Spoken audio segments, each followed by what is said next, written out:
Welcome to The Chat. This is a podcast from the team at Glasgow City Mission, the first and the granddaddy of the global city mission movement.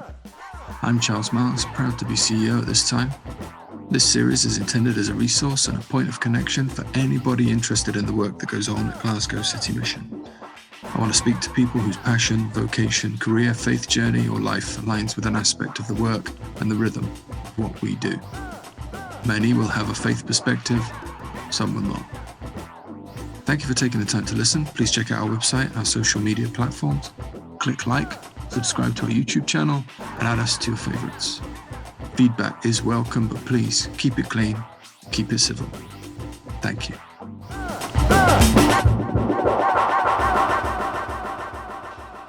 Okay, Ian, good to see you. Good to have you with me today.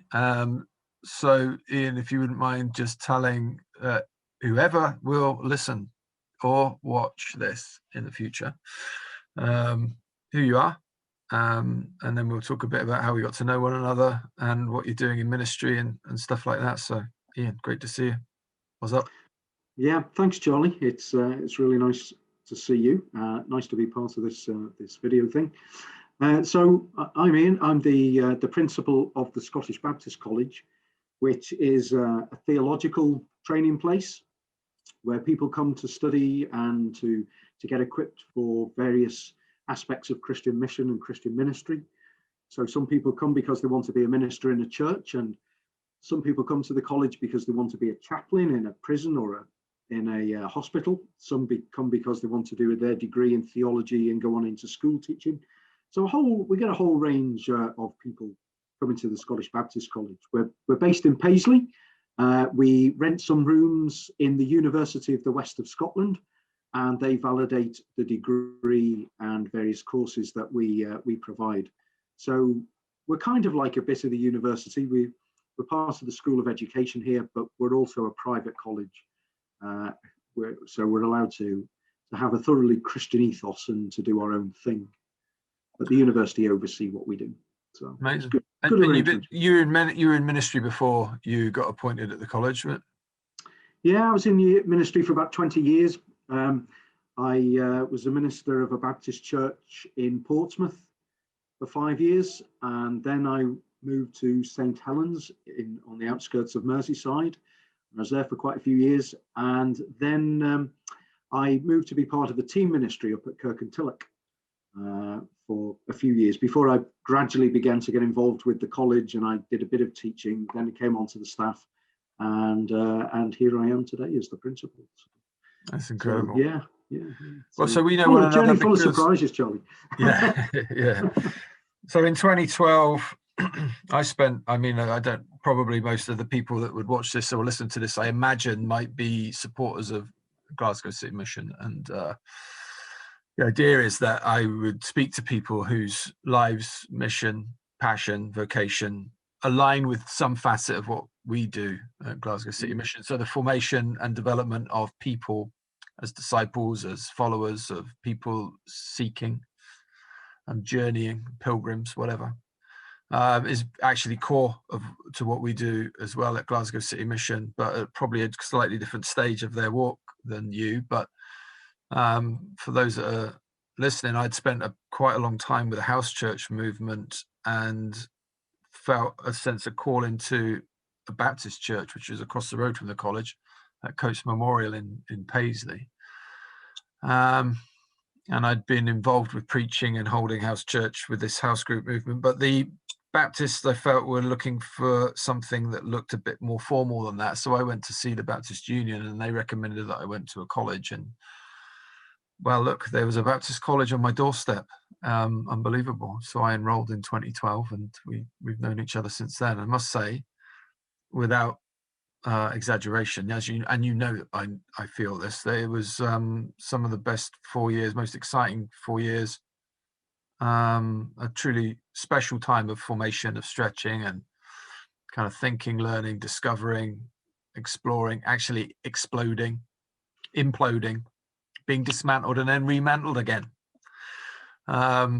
So yeah, I really got a lot out of it, and I really felt that it was of extreme value. So I appreciate that you're on here today and that we've continued a relationship, in fact, which is tremendous. It's been a great blessing to me. But as I look at it from Glasgow City Mission perspective, I'm thinking often about places of formation, the traditional college setting, how people come through for ministry, and ministry is obviously changing in many ways. What people are looking for in terms of ministry leadership is changing. The way people access education is changing. So how's all of this huge with YouTube and online content, and now everybody's been forced into online operations now, haven't they, because of COVID? So how, this is a big topic, obviously, but most crucially, how do you see the near future of colleges that are positioned like the Scottish Baptist College in terms of scale and reach and stuff? Well, I think the near future is a continuation of more of the same as what we've done this year, and that is that we've had to change our mode of teaching from classroom-based face-to-face teaching, which we have always prided ourselves, I suppose is a good word, on cultivating, because we truly believe in learning and doing theology in community. The kind of teaching that we do is not sit behind a desk and just write down what we tell you. It's people are given things to explore and to read, and we learn by rubbing shoulders with one another, talking together, learning together, guided learning, I suppose. So we have always valued so much the campus, people coming here, meeting one another, learning from one another, getting to understand the variety and diversity of the Christian world and Christian theology, and being comfortable with that. But we've had to change all that and put it all online, and have classes which are in real time. So we do Zoom classes, and they're what's called synchronous classes. So everybody is in the class at the same time. Some colleges do it slightly differently, and they pre-record lectures, and then and you watch those at your own leisure, and then you sort of log on and do various exercises. But we've tried to maintain our sense of community by having live classes, like many people experience in church on a Sunday.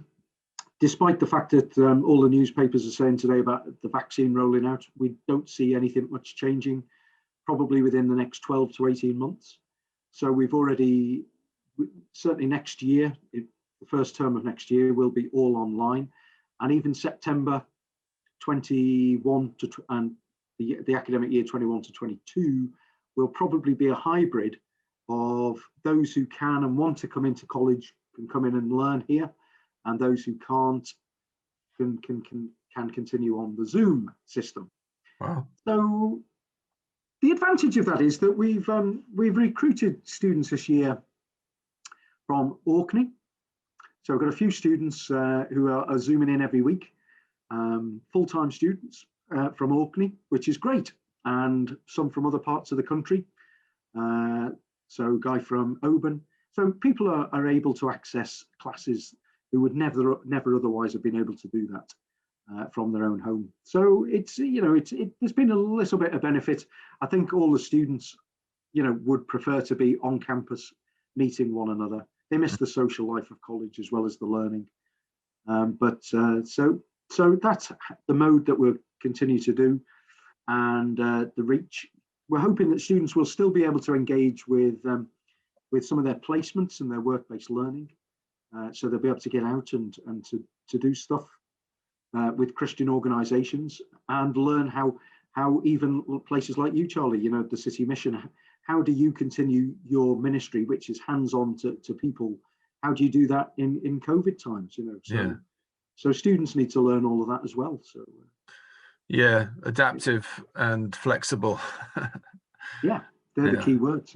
Yeah. So do you think it's going to have my personal view, and I've shared it with others on these talks, is that probably COVID will have, in the same way that it's kind of been a shortened bridge towards a more of a digital platformed world for you, like an imposed shortcut. I suspect the same might happen in terms of rationalizing how many fellowships there are out there, in terms of Christian fellowships that were maybe on the brink, or it will have hastened decision making on all sorts of levels, and that might be for expansion or contraction or even folding stuff up. So do you think that that is a scenario that will come to pass with other, say, theological learning centers? Like we saw the Nazarene College try and take on the ICC legacy, right? And that was pre-COVID, right enough. But I'm wondering whether or not small schools that were probably just about getting by may struggle now. Have you got any sense of that? I think that's certainly true. One of the things that I see in the world of theological education is colleges from the south of England, sometimes can be fairly small but well resourced, are trying to set up satellite operations in Scotland or in other parts of the UK to have hubs. I have mixed feelings about that. I mean, it's an open market in some ways, and people will do what they've got to do, and we're all trying to, we all believe in what we do. So obviously we want to keep doing it. But it's the danger is that it's going to make life difficult for everybody. If it slices up the business of theological education, it's going to get tough for everybody. I think that's is that the Westminster College model that you're talking about? Was it called the Westminster? Yeah. They're one. Spurgeon's has a number of hubs. Of course, St. Miletus has a number of hubs. Okay. Moorlands has hubs across the country. Okay. So there's a few players. I'm from up here, the Highland Theological College. Around the corner. Up in Paisley. So there is a danger in which everybody, out of a sense of necessity and maybe operating a little bit out of fear, I don't know, maybe that's not fair, I don't know their motives, but are trying to expand and to corner the market a wee bit. Yeah, this is the reverse scenario to the one that I was thinking of. So what you just described as an expansionist strategy. Well, it could be an expansionist one that leads to a demise. That leads to the decline of other regional ones. It could undermine the structure that's been around for a long time, where everybody had enough. Yeah.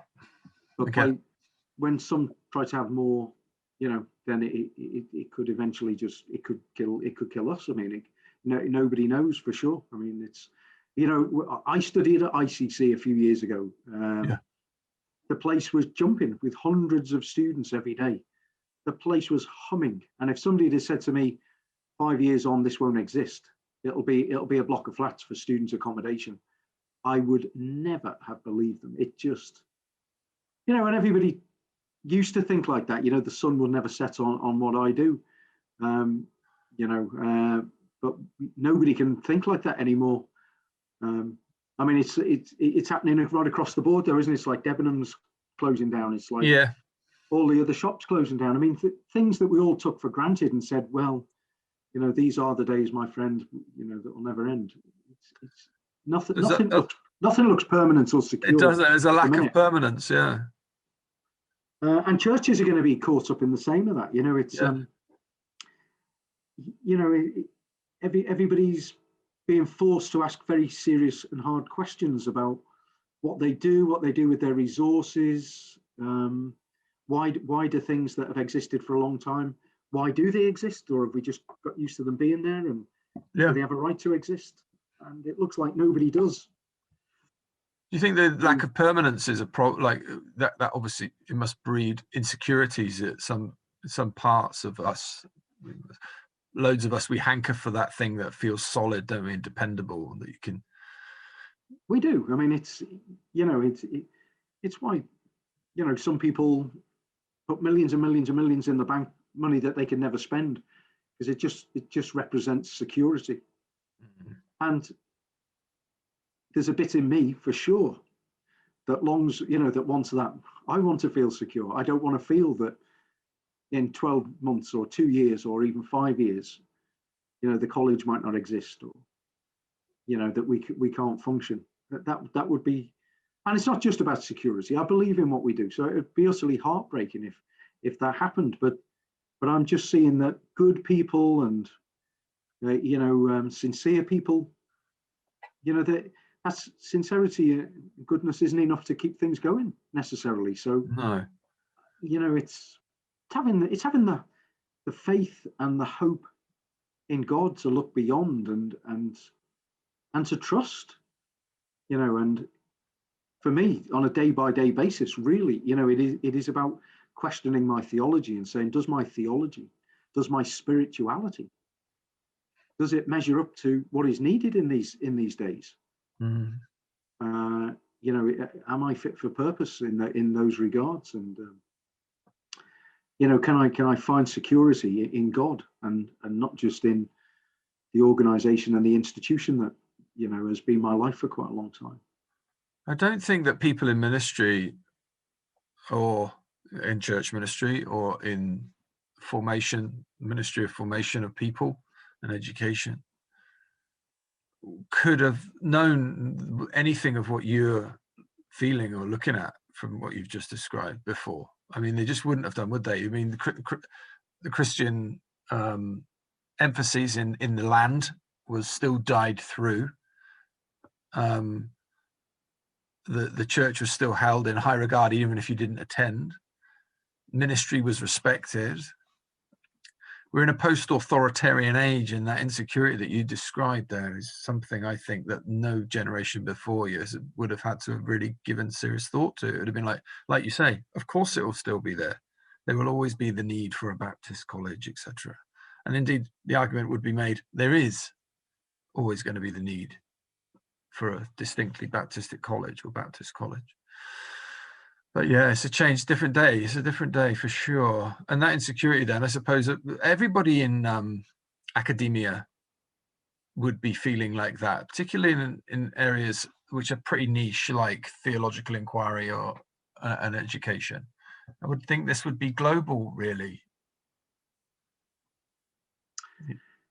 Yeah, it certainly is. It certainly is global. I mean, last year I was fortunate enough to go to the States to the Baptist World Alliance conference, which was a wonderful experience.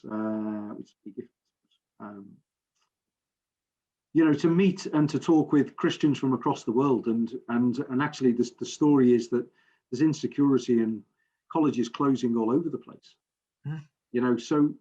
So yeah, I mean it's a global situation that we're facing. I mean, I started off the academic year this year talking to the students, doing a sort of a devotional thing, and I took a text from Hebrews 11, which talks about the shaking of the foundations, which is also the title of a really interesting book by Paul Tillich, a series of sermons that he preached. And it's like, when everything is being shaken, what is the only thing that remains is the kingdom of God. But we are living in times where, not just in this country, but right across the world, there is a big shakedown. And the news that I was hearing across the pond last year was, some really famous institutions, as famous in the theological world as Debenhams is in the shopping world, had gone to the wall. And it was like, what? No, surely not that place. But yes, that place. I mean, it's just absolutely, it's unbelievable what's going on. And but there will always be the need for theological education, but things are changing, and institutions are having to adapt. Yeah. And not everybody's going to survive. Not for sure.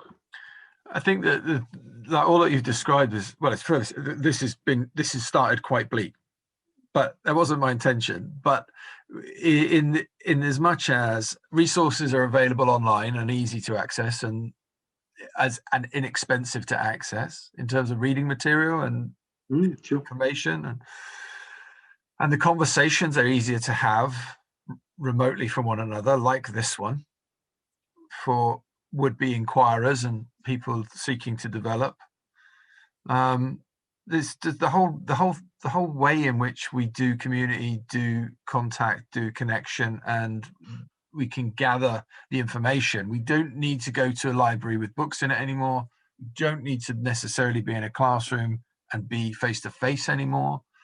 And that heralds a whole change, a massive shift in the way, potentially, in the way that people do their education, you know.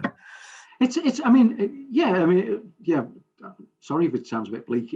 It's just the reality we're all living with. No, it wasn't you, it's me. I've led us that way. But the other side of it is the creativity that has come out of this. Massive.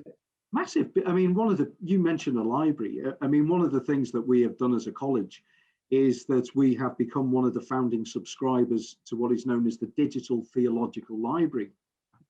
And this is something that has been set up by a big institution in California, the Claremont Graduate School. And people have become partners in this project. And it means that our students, when they register as a student, get a code. And it means that they can get access to 600,000 theological books and 2 million plus theological journal articles. And they can read the text online. So it is like being in a library. You pull a book off a shelf, you type in the book that you want, or an author, or a theme, or a subject. There's any number of ways of searching for material. You click on, and then you can open the book, you can read it, you can download chapters of it for a month, and then they disappear, but you can go back again. So, I mean, the creativity that has come out of this is phenomenal. Yeah. So this is why we can have students in Orkney and Shetland and in the Western Isles and in different parts of Scotland, because once upon a time they had to go to a theological library to do the research. Right. Nobody does anymore. It's on their screen in front of them. Which is fantastic. And more material than any one library in the world could. Since Alexandria. Since Alexandria, exactly. So, which is no more. But yeah. Everything so passes. I mean, the opportunities that have come out of this are just fantastic. I mean, yeah, I think that's right, and the emphasis needs to be that, doesn't it? That if you've got eyes that can see look towards the horizon and the courage to do the adaptation necessary, chances are you're going to be meeting because people, the consumers of information, the consumers, let's say this, pupils, students, they're going to be rapid to adapt, and they're looking for where can they get the stuff? Where can I get the stuff? And the switched on seminary, the switched on college is going to be the one that has said, we need to be able to offer this, and we need to offer it today, like you've done. You went from we don't do online courses to talking about having a thing up in Aberdeen at one point, and then all of a sudden, no, wait, COVID's come. We're going online, guys. And yeah, suddenly your nets are much wider the cast, aren't they? Yeah, but I mean, potentially, we could have students from any remote corner of the world as long as they've got access to a computer. Yeah, and you can reach them with knowledge of who you are and what you do. And they can actually zoom in and be part of a live community. Yeah, how do you market to them? That's then the question, isn't it? How do you make them aware that you exist in order to make you an option for them? Well, I'm offering to go on a world tour. And, yeah, I'm coming. I'm going to carry your bags. To each country. Yeah. And put a poster in the bus station. Yeah. Like those cards in the telephone boxes. Maybe not those. Oh, not those. Brilliant. I just can't get the governors quite to see the vision at the minute. But well, they need to broaden their vision. Not for going on a world tour then. But I mean, we have a fantastic communications guy in the college, Graham. Yeah. And he is, he, as well as being a theologian, he also just happens to have a degree in marketing. So he's coming up with all sorts of ideas and to get the word out there. And yeah, so. Well, interestingly, then this timing, because he came on board in 2015, something like that. Yeah, 2015, I think. Yeah. And really, for a time such as this, as they say, when we want to be. Absolutely, I know it's what I just can't honestly even begin to convey, what it means to see, and you sometimes you only see it by looking backwards to see God at work. Yeah. What that means to me. Without that, I would, really, not have much hope at all. But, when you see that, you see a pattern. And because when you have a recruitment process like we did, I mean, you have the customary prayer meeting. Yeah.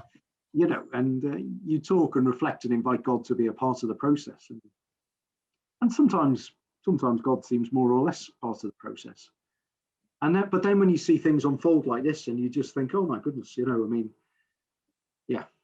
It's, so having him around with a particular skill set, which is a peculiar combination of skills, very peculiar, an oddly credentialed human, and then for this to happen suddenly, it would be like, for him, I would imagine that his imagination is firing off in all sorts of exciting ways.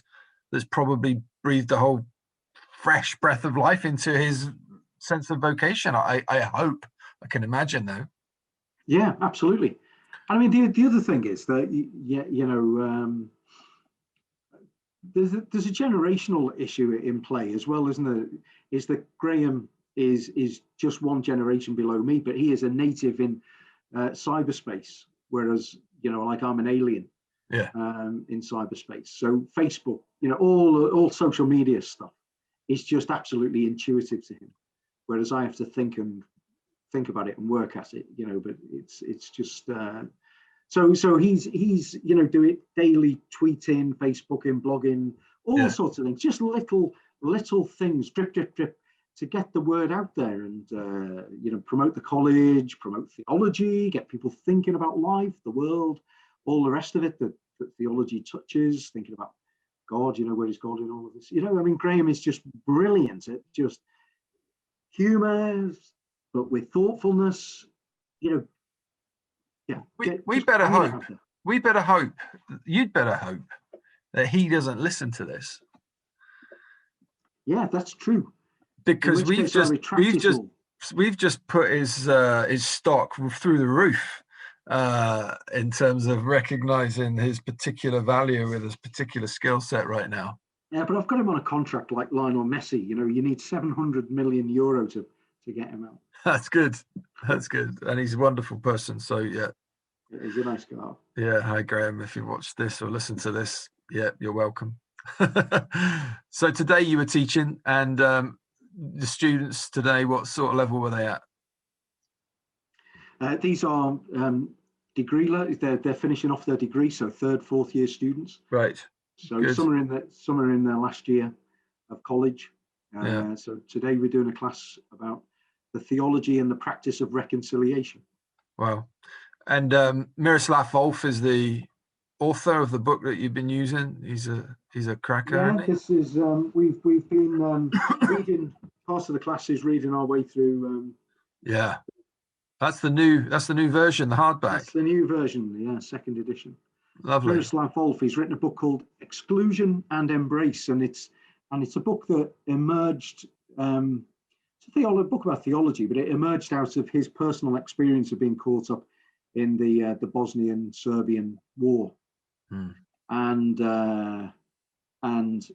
he was on the receiving end of torture and an attack, and it was really a reflection on what it means to love your neighbor. Yeah. When your neighbor's trying to kill you or do a lot of harm to you and your family. So it's a very poignant book, and it's beautifully written, I think, and some of the just the trajectories of thought that go off in it are very, very challenging and stimulating. And yeah, for me, this is always a personal thing. I'd have it in one of my top 10 sort of theological books. Yeah, I'm conscious of how much you love it, and I'm also conscious, though, of your capacity to read pretty dense material, but see all the necessary threads and the offshoots and the tangents and the ways in which the thinking are going. But for your average punter like me, reading Volf, and I follow him on Twitter and things like that, social media, he's a very impressive communicator, full stop. But his book was dense, it was dense. I think I need to reread that. I mean, the beauty is that I get to reread it every time I do the course. That's right. So you're garnering a new thing every time you read it, probably. Yeah, I mean, the really cracking thing was, though, this year is that, and this came through Graham actually, halfway through the module, we got wind of the fact that there was a reading group. See, this is another thing that Zoom has, all this COVID thing has made possible. There's a reading group being set up by a guy. I think he's just a minister, or I don't think he's a theological teacher. Anyway, he's based in South Africa, and he loves this book as well. So he set up a reading group of people across the world, and it met on a Wednesday evening at 6 o'clock our time. And every week there would be like a section of the book to read, and then it was like open conversation. So you could go and say, didn't understand a word of that, but there was this reading group that would chew over the material, and that went on for 6 weeks. I got in touch with him. His name was Johannes, and got in touch with him in South Africa and introduced myself, told him what I was doing, and said, would you mind if I just put your this Zoom address on, made it available to my students who were on this module? And he said that would be fantastic. So not all of them, but some of them engaged with it. And the last one, the 6th meeting, Miroslav Volf himself turned up. No way. So he was invited and he agreed to participate. And so anybody who had questions or puzzled about anything in his book could say, hey, what did you mean by that? Hey, yeah, that was a bit dense. Come on, unpack that. Yeah. So there he was, in the flesh. So, how fantastic is that? I mean, it's amazing. And again, things that nobody thought of doing, a couple of years ago, suddenly everybody's doing these things. I was on a Zoom thing a fortnight ago with part of a group of about 30 other Baptists with Stanley Hauerwas. Yeah.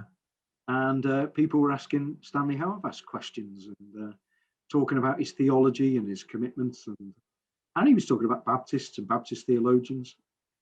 It's just absolutely fantastic. I mean, these are some of the great theological Christian thinkers of our age, whose books we've all read, studied, puzzled over, and suddenly you're talking with these guys. I mean, it's just amazing. It's great.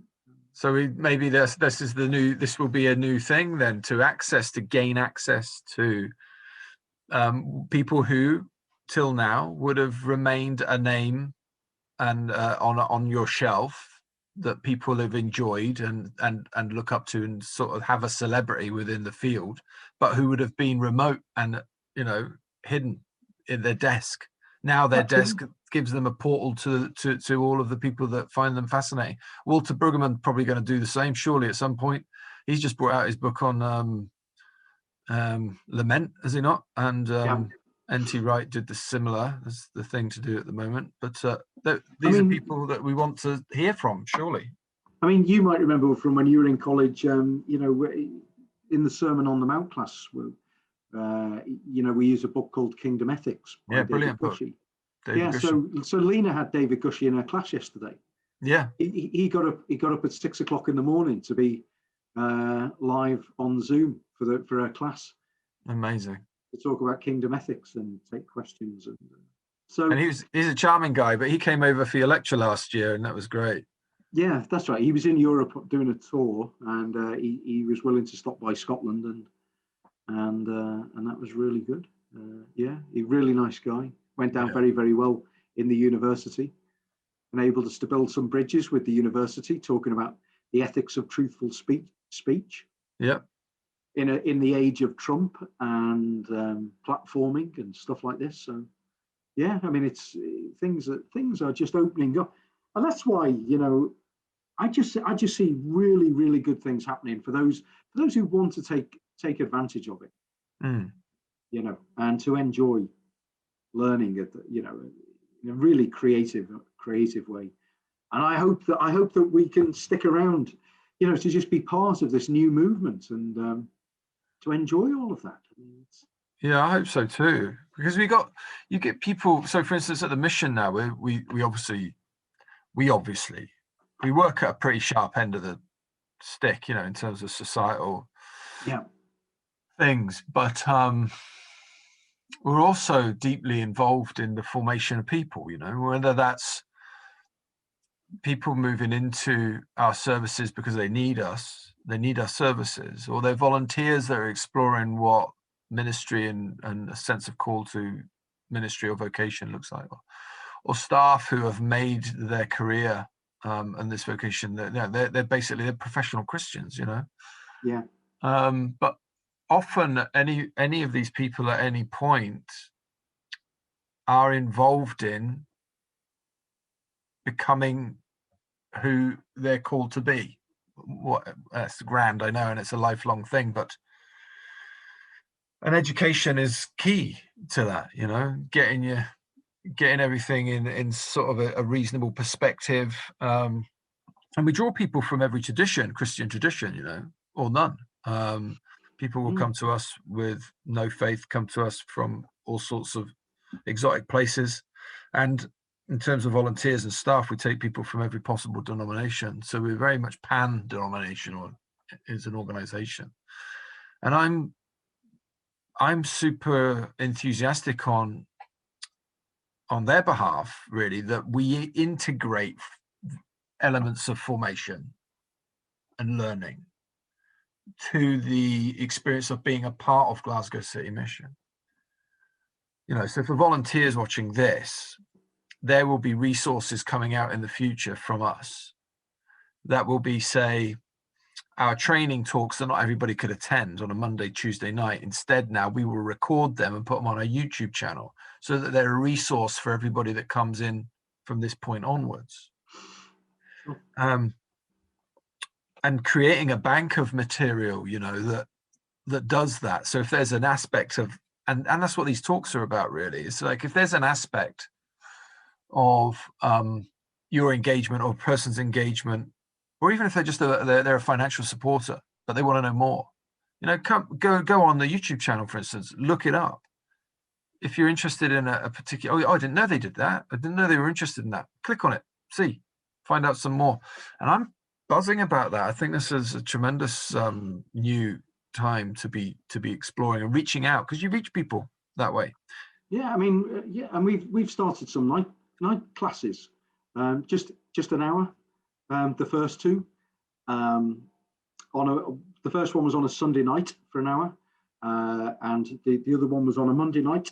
And it's very, very digestible bit of theology, but it's for Christians who want to just think a little bit harder about some stuff.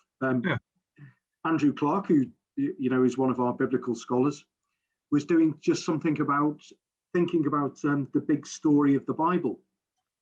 So we did 4 1-hour sessions on looking at how the Bible, although made up of 66 books, tells one big story of God's kingdom and and of what God is doing in terms of redemption, and where Israel fits into that, where Jesus fits into that, what's going on in the Psalms, in wisdom, how the Bible tells one big story.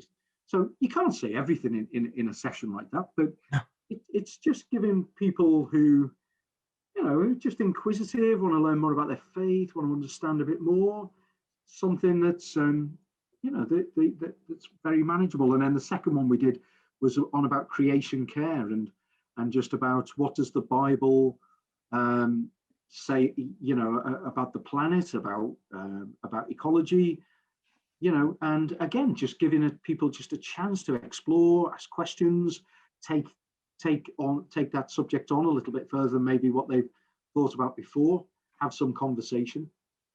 And then in the spring, we're going to do some more. The first one we're going to do is about Sabbath rest. What does the idea, God's gift of Sabbath look like in a contemporary world setting? Yeah.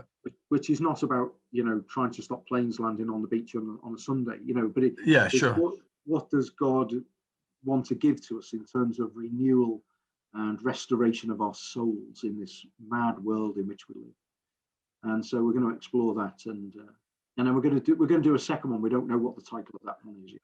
And are these going to be these are obviously going to be Zoom based, so there's really no limit to your ability to enroll on that, I suppose. No, you just enroll through Eventbrite. It's something like £30 for the 4 weeks, so very sort of low cost, and it's lecturers doing a little bit of teaching, and then an opportunity for people to ask questions and discuss a little bit, and that's brilliant. And resources for those who want to read on a little bit more themselves. But it's not meant to be heavy. It's meant to be something that you can come in after work and have your tea and click onto and find enjoyable and stimulating. Yeah. Rather than just watching another round of EastEnders. Sure, but more more academically grounded than say a sort of home Bible study, perhaps. Yeah, a little bit more. It's right. It's for people who want to, who just want a little bit more, another level up from that. Yeah, no, it's great. Well, I think we'd like to promote that on this. So we'll dig out a link. I think I'm now tasking Stuart with a new thing to do by me saying that. We're doing this in conjunction with the Baptist Union of Scotland, because what we're trying to do is kind of resource Christians across churches, and which is also part of our ethos as a college, is to say, the college is not like, special people go to university and become super duper Christians. It's like we're trying to be there for everybody. We're trying to resource the church. We're trying to resource God's people. Right. And to say the mission of today requires a bit of thinking and a bit of planning and a bit of understanding in order to be as effective as we can be. Well, it's great. I mean, that's exactly what we exist to do and for. And in which case, your aims in that regard align with ours, and we work with our demographic and you work with yours, but I think it's exciting to know that at least we can signpost people towards something that's as easy access as that, because it's a pretty low barrier to entry, isn't it, that format? There's no barrier. Right. So you could, if you just sign up and join in. So if you're somebody that's come through sort of chaos addiction, you've got yourself on an even keel, and let's say you work or volunteer for Glasgow City Mission, and you're thinking that you might want to explore further, well, this is a perfect chance to get your toe in the water, isn't it?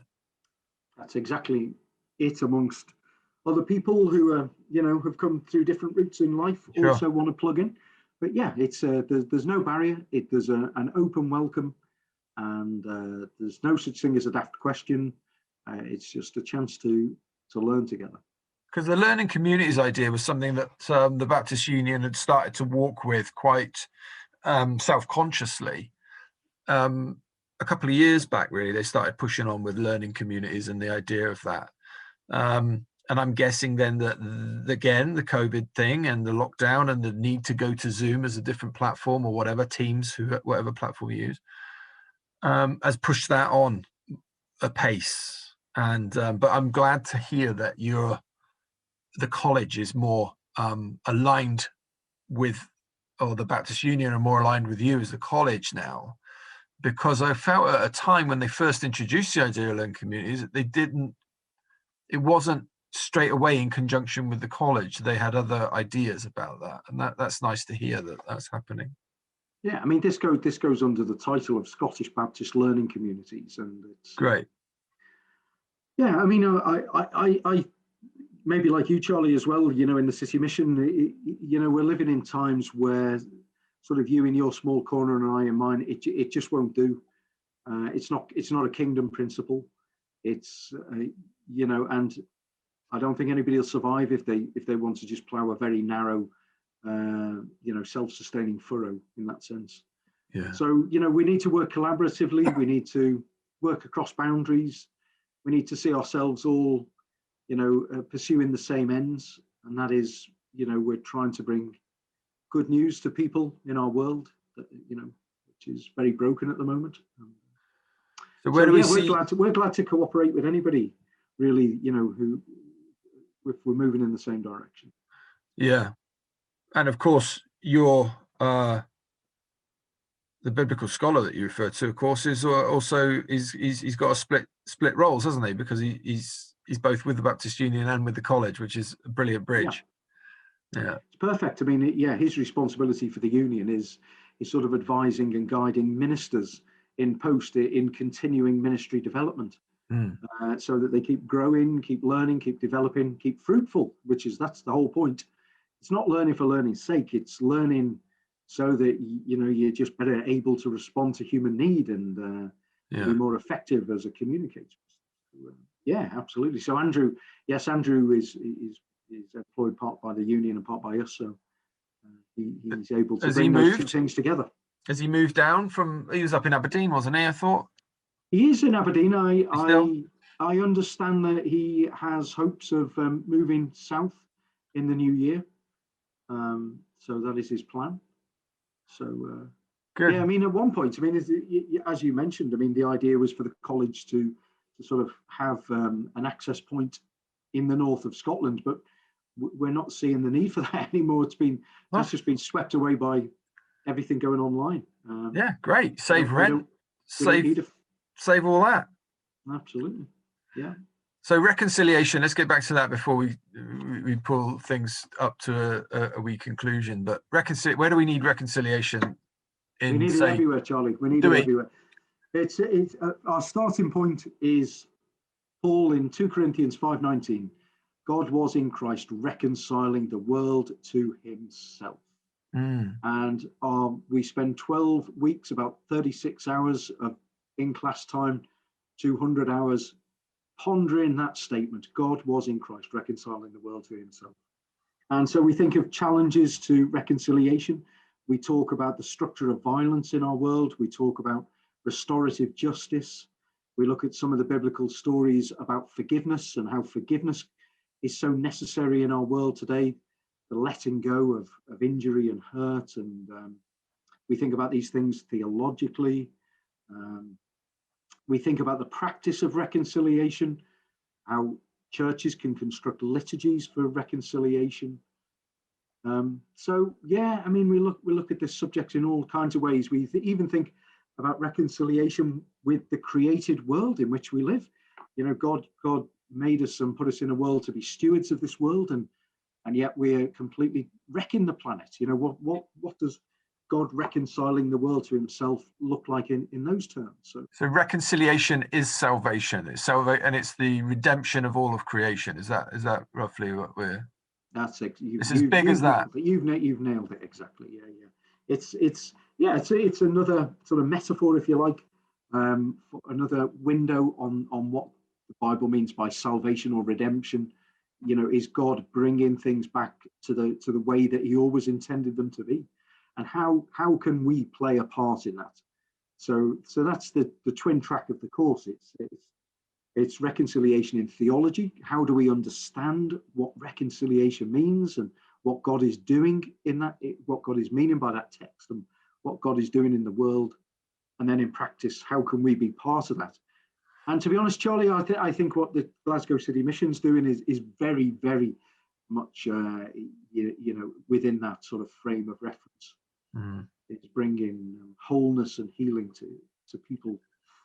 And can you think of a concrete sort of example in, say, culture right now, or in the way that things are? Maybe geopolitically, I don't know. The way you say this is that we really need to think theologically, given the theological framework that, say, Wolf has given you, and this reference of the scripture of Christ reconciling the world to himself. Can you think of an arena in which really you'd say, if we don't get reconciliation in this way that we're talking about it now, this dynamic of letting go and forgiveness and letting them go, of binding and loosing, I suppose that would be. Can you think of one concrete way? Yeah, I mean, each week as part of the class, one of the students does a case study. And I think some of the outstanding ones, I hope I'm not alienating anybody who might be listening to this, but I think some of the outstanding ones, one was on restorative justice and the penal system in our country and what we do with prisoners, what we do to prisoners. and the way that prison basically just does not work in terms of resolving anything that it claims to be. I think that's one case where some sort of reconciliation is desperately needed. Our prisons are full to overloading and overflowing, I should say. And do they achieve what they claim? I don't think so. We need to see people pulled back from that. I think another outstanding one was one we heard today on Israel and Palestine, which is an absolute powder keg of a situation in our world.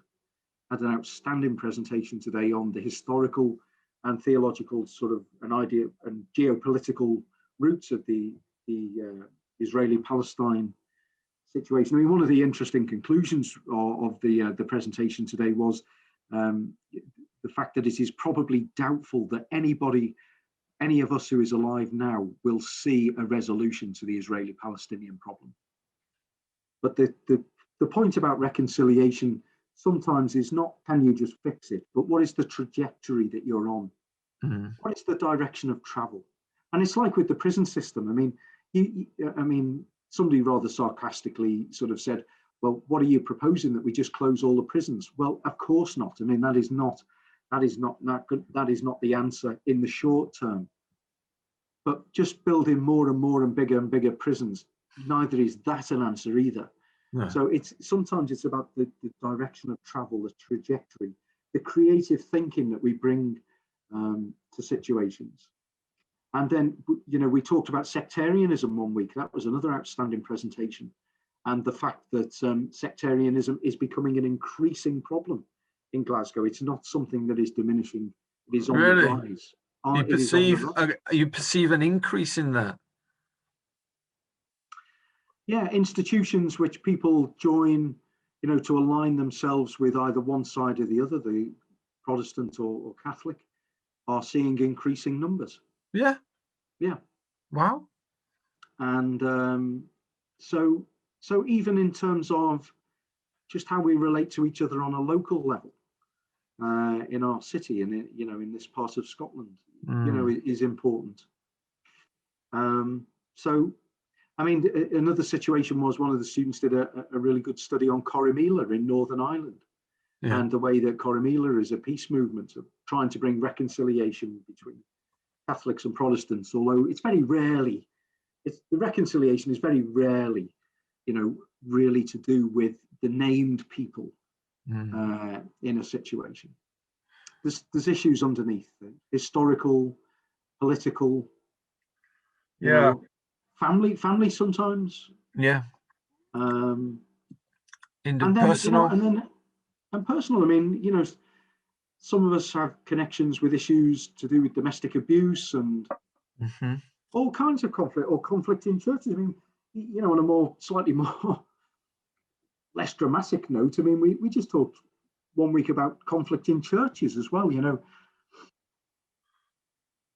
The way that churches can really destroy themselves when people fall out, or we talk about worship wars where the worship leader or the worship band just ride roughshod over the congregation, or there's somebody in the congregation who that's my favorite puts up the barriers to progress, to moving forward in worship.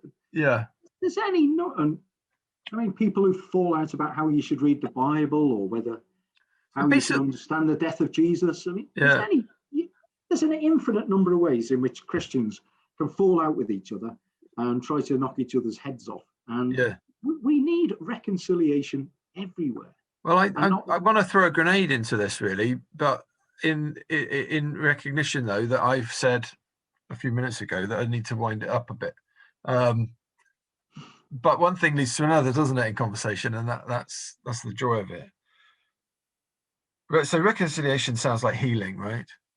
It is. And it sounds like so particularly if it's the individual. So if you're a person that's alienated from yourself, you become a dysfunctional human being.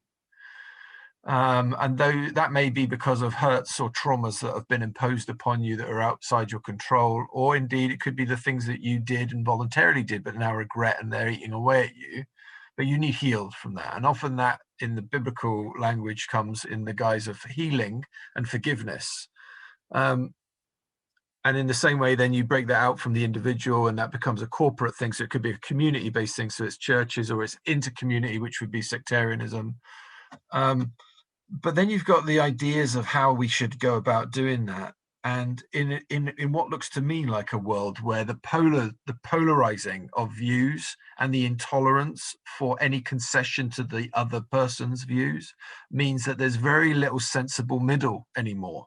There's very little in the public sphere, at least anyway, in terms of discourse, whereas a sensible, strong debate where people have regard for at least the fact that the other person is of intelligence and have given it some thought, and they've come to a different position to you. Now it's a case of you either wholly subscribe to my position or you're a traitor, or you wholly subscribe to mine and you're a traitor. But there's very little in the middle. And of course, we must surely, the majority of people sit in the middle. And you wonder how reconciliation is, in my view, is more necessary than ever in order to heal this appetite for polarization of position, where nothing, and you know, one of the great things that comes out of college, one of the great things that comes out of learning and continued reading and listening to other people, is that you do become more and more comfortable with the unresolved thing, the both and, the nuance.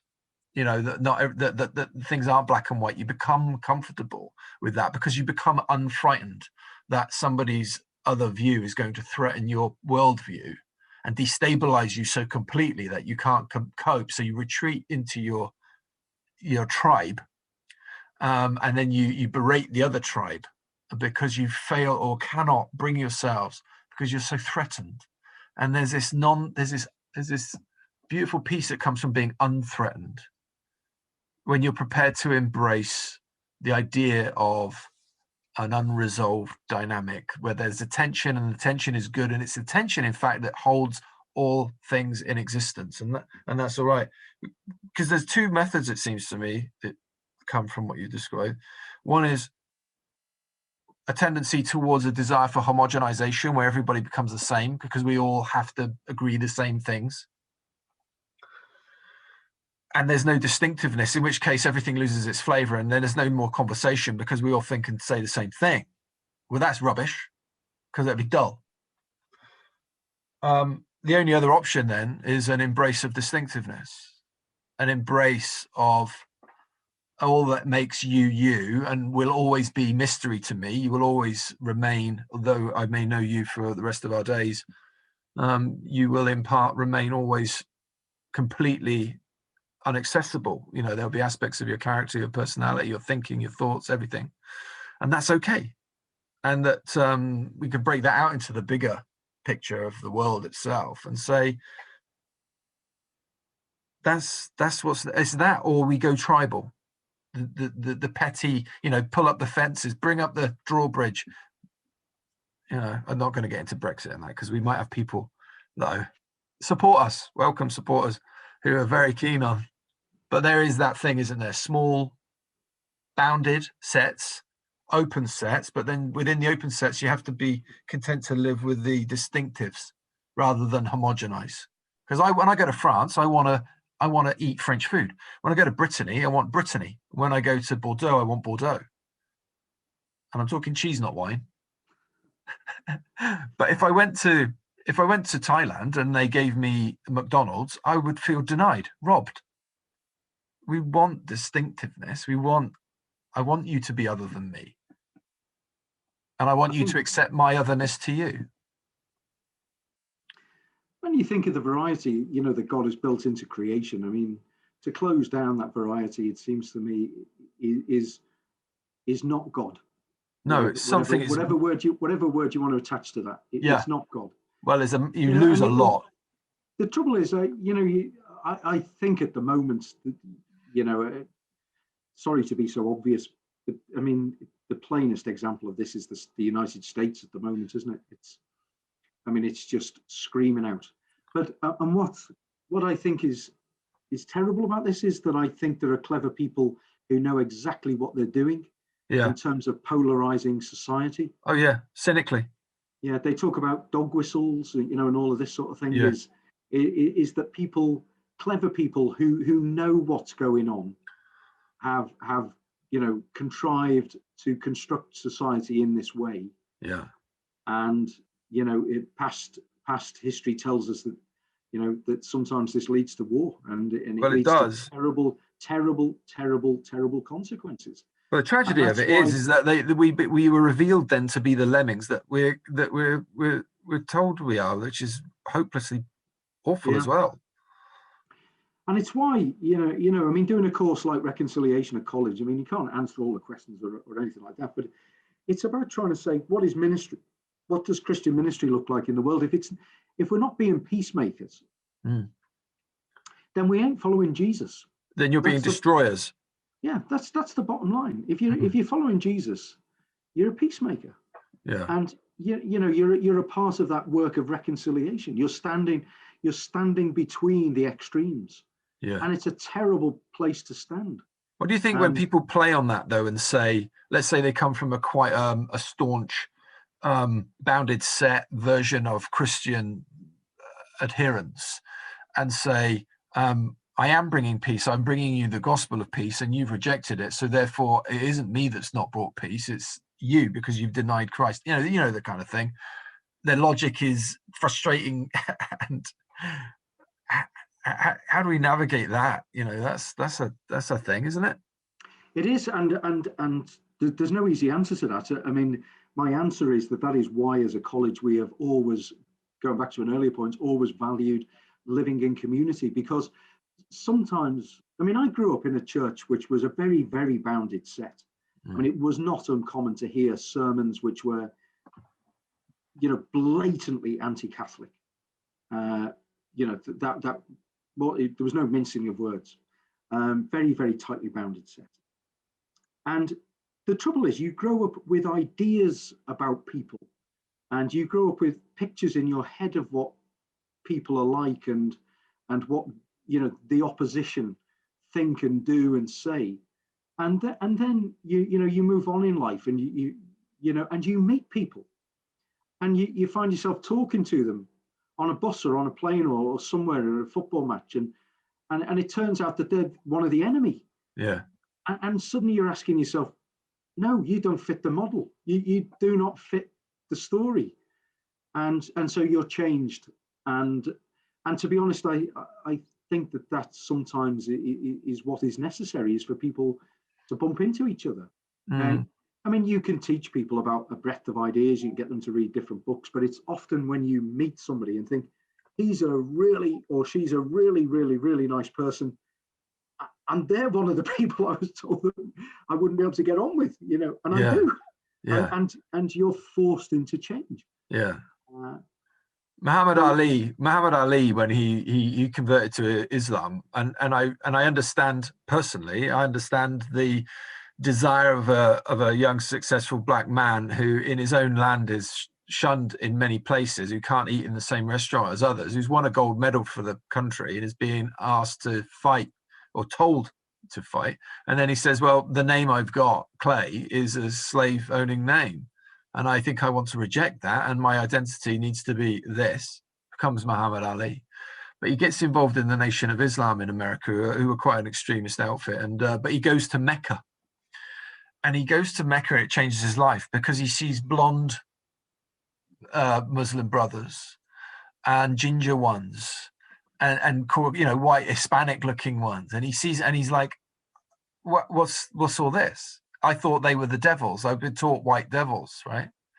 And he realizes that actually, like you've just described, the narrative he had been persuaded of by his cultural understanding of growing up as a black man in the United States, Louisville, is undone by the encounter of the other's brother, and it forced him to change. He permanently then fell out with the Nation of Islam formally. I think he stayed friends, of course, but he became much broader in his outlook after that. That's what happens to people. Yeah, I mean, and we were talking about that today when we were talking about this book I mentioned earlier by Miroslav Volf, Exclusion and Embrace, because he finishes off the section we were reading by talking about the prodigal son and the elder brother who is so rules bound. And, you know, the elder brother just looks at the younger brother and says, but he's broken the rules. He can't come back. Yeah. But the one we're supposed to model ourselves on, of course, is the father who offers the embrace and who welcomes the son in spite of breaking the rules. Yes. And, you know, this is what it has to be. Otherwise, we're just going to destroy each other. Yeah. And there won't be heaven on earth. It's just going to be hell of conflict. I think about Mary and Martha and the prodigal son in both of these tales. In respect to this, my thinking about it is that the both of them who are disgruntled, their issue is not that they weren't doing the better thing or the favored thing. It's that when they adhered to the rules or did their service, and what they did it out of the wrong spirit. If their service or their duty to stay close to the Father, to be in the kitchen, had come from a place of loving worship and joy, they wouldn't have resented the time that others are spending out in front. And it's really the spirit is wrong, not that they adhered to rules or their sense of obligation, but they did it with the wrong spirit. How does that sound to you? Yeah, yeah. I mean, these issues push you back to your core, don't they? And what Wolf says is that it's a question of identity. It's how you understand yourself and how you shape yourself, and whether you shape yourself sort of almost in opposition to other people. You know, you look at them and then sort of, so you see somebody sitting at the feet of Jesus and think to yourself, I should be there. Why am I not there? Rather than seeing, you know, that all of our identity, Jesus says about us all being unworthy servants, and saying, well, my service is in the kitchen, you know, and so rather than constructing your identity in opposition, to others, you construct your identity by sort of embracing the other and saying, you know, we're partners here. You know, one sits at the feet and I make the tea, and sort of thing. You know, using metaphors, but and embrace your vocation. And embracing the vocation and just seeing it as and not cover the other, a holistic thing. Yeah. But we're brought up. You know, this is one of the insights of reading some of these books. You know, Wolf was talking about the fact that we're trained from childhood to be in opposition to everybody around us. You know, from Sunday school races, you know, to sit the prize for the fastest, memory verses in church, the prize for the cleverest. You know, you go to school and it's more of the same. Who's top of the class, who's bottom of the class, who's middle, you know, and our identity is always being shaped by opposition to other people. Yeah, why not? Am I better than them over there? And how can I be as good over there? And then in the workplace, you know, there's structures of pay that say you're here, they're there, that you can aspire to that, you can have that, you can, and everything is set up in such oppositional terms. And there's, you know, I mean, we're not going to overturn that, but it nevertheless, you can choose to live more at ease with it or less at ease. And so you can always be, you know, feeling hostile to others around you because you feel they've got something or they're in a place that you want to be. Or you can just relax into being what, you know, God has given you. And but you can be affirmed if you're looking to be affirmed as a fast runner and you're not. You've been misinformed and you're sadly deluded, and you're set for misery. You know, the homogenizing thing I was mentioning earlier. You can't have it that in school, no, there are no winners and there are no losers, because the kids knows the fast kid in the playground. Yeah, I mean, that, you know, to get a bit political, I suppose, you know, that was my beef with sort of comprehensive education. It was like, we're not going to have top classes and bottom classes. Yeah. We're just going to have everybody together, and it. I mean, I understand that, and I can see the value in it. but there is also a danger of homogenization, because rather than celebrating that in some walks of life, some people are going to fly and others are not. Yeah. But then in other walks of life, Correct. people are going to be able to achieve what I can't achieve. And you should be encouraged to find the lane in which you get your groove and you excel in your thing, because you are a reverend doctor, a principal of a college, and you're a self-deprecating human being, but you are at a position because you've excelled, or you've done very, very well, and you do so therefore to facilitate and ease the passage of those coming in behind you. If you totally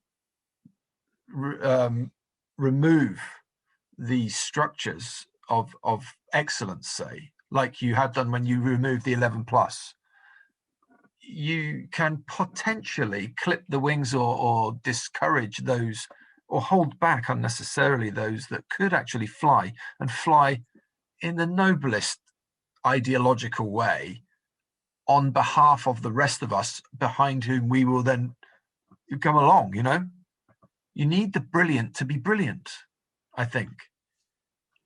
And there is a part of us that does want that, actually, isn't it? We do. We all want to watch the 100-meter final. Why? We all want to see wonderful paintings in an art gallery. Please. We want to see great films. We want to hear great music. Yeah, Super Saturday at the end of the London Olympics. I mean, we were all in tears and screaming at the telly. So we don't mind it when we see that kind of excellence, is it? But it's more of an everyday thing where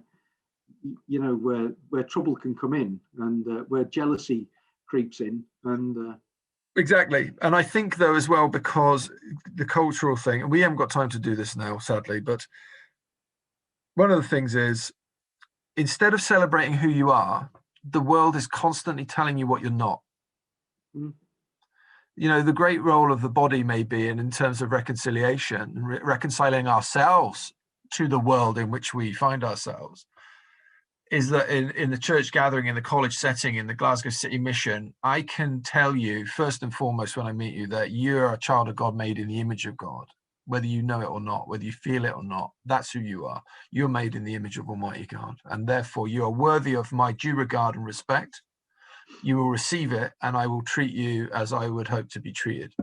And starting from that place, I'm telling you who you are, not what the world's doing. When you walk into Tesco's and the security guard following you around because he's sure you're going to steal something, he's telling you exactly what you're not. And the world is very keen, especially in this competitive, superficial, image-obsessed culture, is constantly telling you that your life, your contribution is imperfect, insufficient, and that you're not got a bigger piece of the pie as that guy or that girl, and you feel rubbish. No wonder you feel rubbish. And so you need to take your value from a deep sense that you are known and loved by God, and the affirmation of the community of faith around you that is reconciling you to yourself, reconciling each other to each other constantly, and affirming that in a way that enriches. That's wonderful. And if the world sees that, of course, well, then it's going to be extraordinarily hard to resist. Yeah. I mean, as somebody has said, God made us to be a little lower than the angels, and most of us are just trying to compete with the Joneses. It's a sad indictment of our human nature, isn't it? But it's the way that we're conditioned to be. Yeah. And so many pressures from advertising and other places,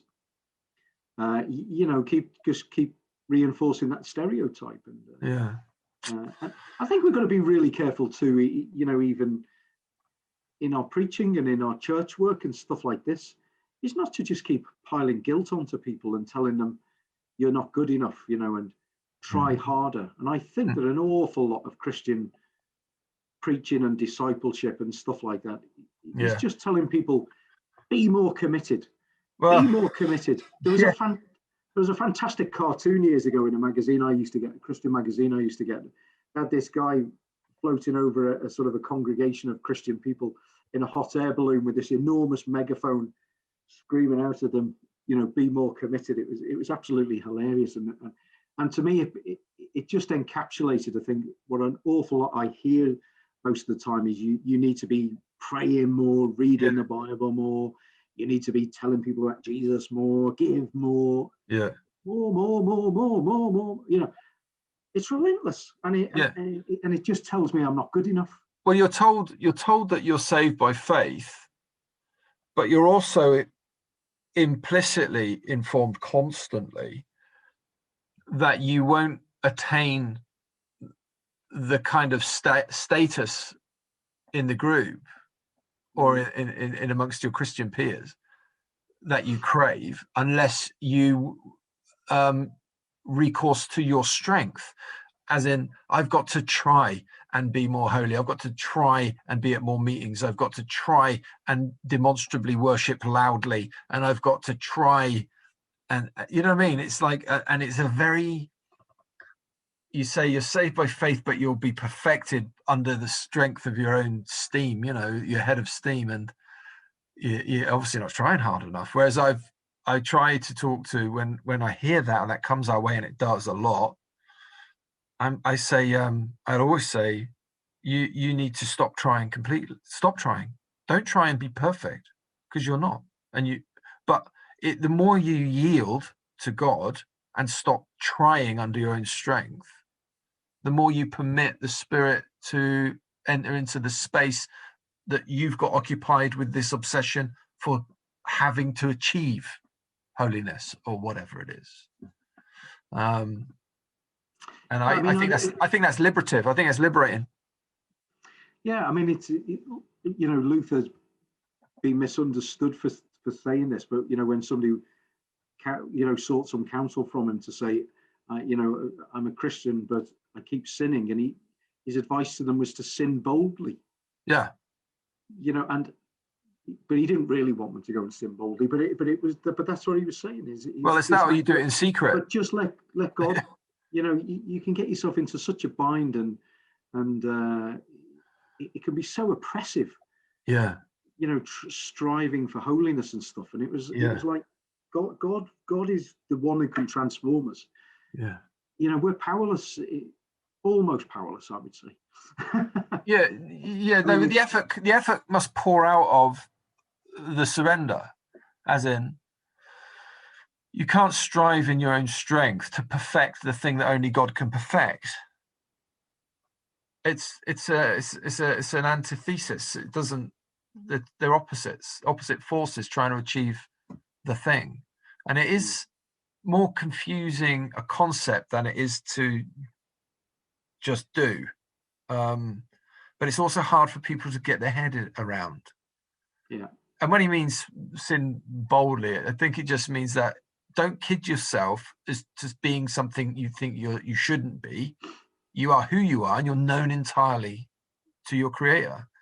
And it doesn't matter what you say in public or how you put it. It's window dressing. He knows the truth of what's in the store, you know.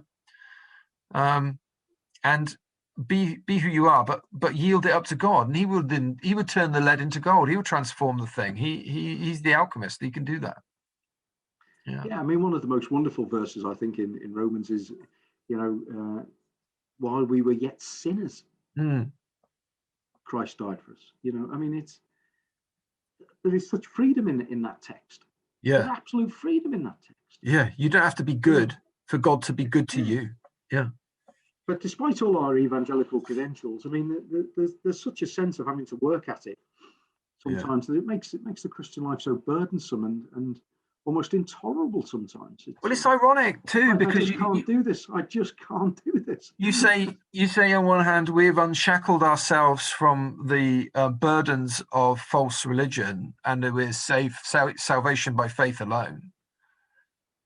Only to then, in the same hand, draft up a whole new law of striving. You know, you replace one legalism with a new legalism. That's what actually happens. I'm sure it wasn't the intention of the great authors of these things, but it is what's happened. Ian, I've got to call this to a close, but I appreciate your time. And I thank you. It's been very enjoyable, Charlie. Yeah. Well, thanks a lot. I'm going to press stop record, and we'll see you again. We'll do it again another time, yeah? I hope so, yeah. All right. Thanks.